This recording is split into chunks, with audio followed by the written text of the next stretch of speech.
आशा की किरण। આજે માનો કે વ્યક્તિ પરમાત્માની સાથે કોઈ સંબંધ ન ધરાવતા હોય, મંદિરે ન આવતો હોય, પૂજાપાઠ નહીં, ધ્યાન નહીં, માળાની પૂર્ણ અર્થે કોઈ સારું કામે ન કરતો, તેમ છતાં ખૂબ સુખીઓ હોય, બોલતા નહીં, એનો આગલો દાખલો એને અત્યારે ફળીભૂત થઈ રહ્યો છે.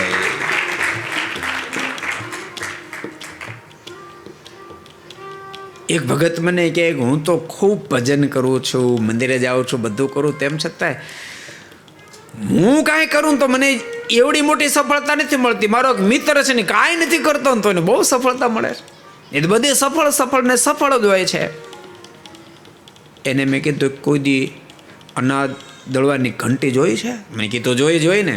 તમે સાંભળ, એમાં ઘઉંનો ગાળો ચાલતો ને પછી ઉપર કોઈ જુવાર રેડે ને, ઘઉં પૂરા થાય ને જુવાર નાખે ને તો ઘડીક વાર તો ઘઉંનો જ લોટ આવે, પછી જુવારનો લોટ પ્રારંભ થાય.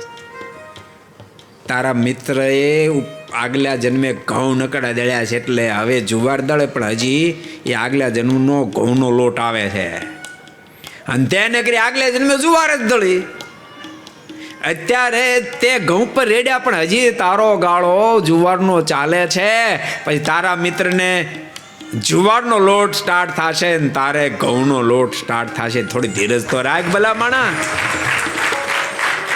કરેલું જ ઠાકોરજી જ્યાં પણ સુખ દેખાય છે, જીવાત્માએ પરમાત્મા સાથે નાતો બાંધ્યો એની ફળશ્રુતિ રૂપે જ એને પ્રાપ્ત થાય છે.